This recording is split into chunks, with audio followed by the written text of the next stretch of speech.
Olá, tudo bem? Eu sou o professor Wilson e na videoaula de hoje nós vamos falar sobre período clássico. Vamos falar desse importante momento da história da filosofia.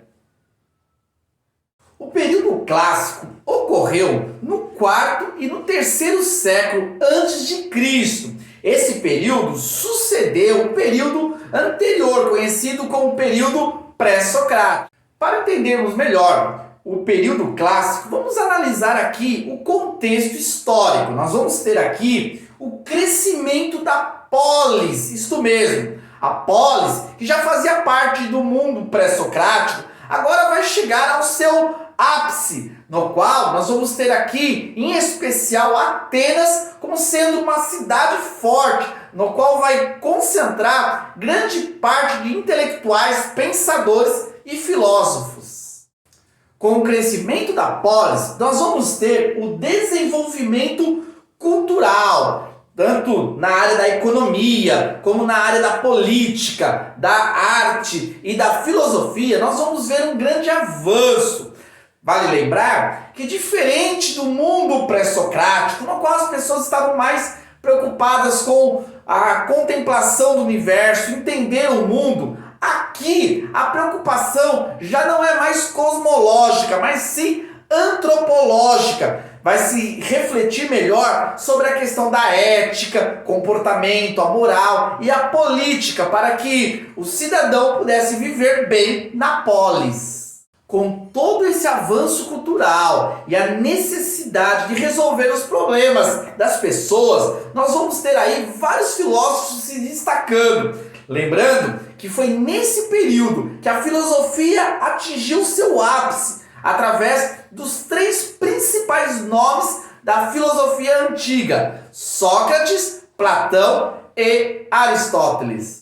Para entendermos melhor o pensamento no período clássico, nós temos que estudar os três principais filósofos. Vamos começar com Sócrates. Sócrates foi um filósofo da rua, da praça, aquele filósofo da prática que estava ali sendo acompanhado pelos jovens.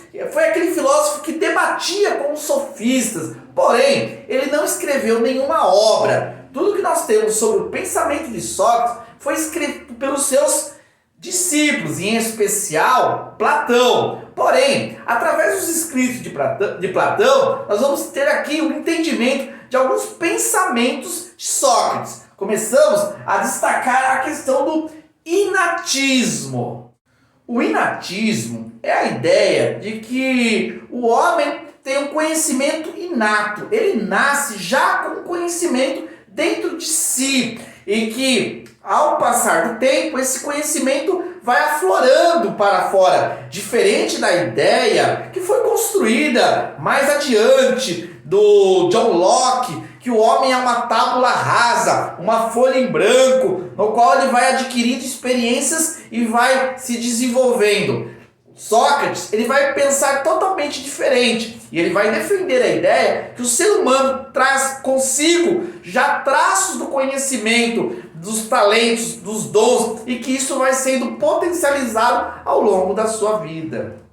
Sócrates vai se utilizar como ferramenta, como método de fazer filosofia, a maiêutica, que é parteiro, a ideia de fazer um parto, extrair de dentro das pessoas o conhecimento. Essa era a metodologia que ele utilizava. Através de perguntas e respostas, ele indagava as pessoas para que elas pudessem fazer nascer dentro de si o conhecimento.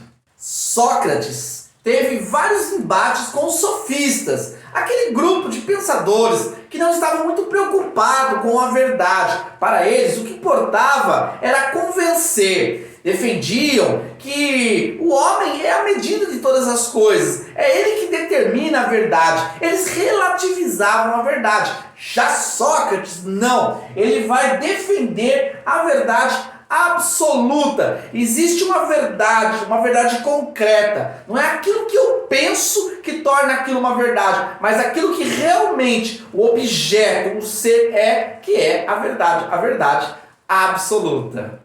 Agora vamos falar do discípulo de Sócrates, o não tão menos importante filósofo da antiguidade, do período clássico, Platão. Platão, dentre de vários pensamentos que ele desenvolveu, ele próprio formou uma escola, a Academia de Platão. Ele pôde influenciar muito o pensamento ocidental através da ideia do dualismo, a ideia de dois elementos, duas essências, o bem e o mal, o certo e o errado, o corpo e a alma. Dentro dessa concepção de duas realidades, o método adotado por Platão é a conhecida dialética. As duas opiniões, pensamentos contrários, oposição.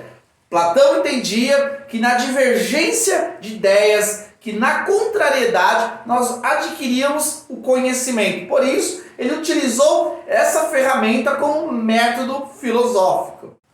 Platão, ele foi um dos maiores influenciadores, formadores de um movimento que se estabeleceu com o pensamento ocidental, que é o idealismo. Grande parte da tradição filosófica vai beber dessa fonte, vai defender a ideia de que existe um conhecimento além daquilo que é material. Nesse caso, o idealismo como corrente filosófica vai ter em Platão um dos principais pilares.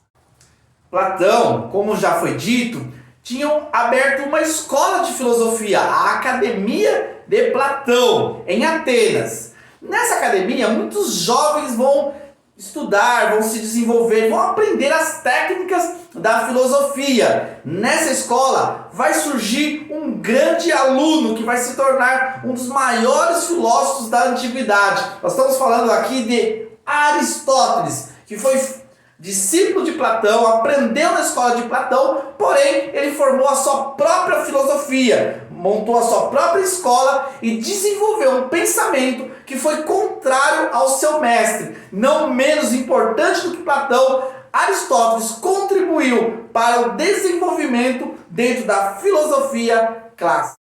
Se Platão olhava para cima, para os céus, no mundo das ideias, e buscava entender através da racionalização o conhecimento, Aristóteles olhava para o mundo. Ele foi um cientista, ele tocava nas coisas, ele tentava observar as coisas, a realidade material, para compreender a verdade. A partir dali, ele vai desenvolver o empirismo, que é o conhecimento adquirido através dos sentidos. Como método filosófico, Aristóteles vai contribuir com a dedução e indução. São duas formas de chegar ao conhecimento. Na dedução, Aristóteles defendia que o conhecimento geral leva ao conhecimento particular. Todos os homens são mortais, conhecimento geral. Sócrates é homem, logo Sócrates é mortal. De uma verdade geral, nós concluímos uma verdade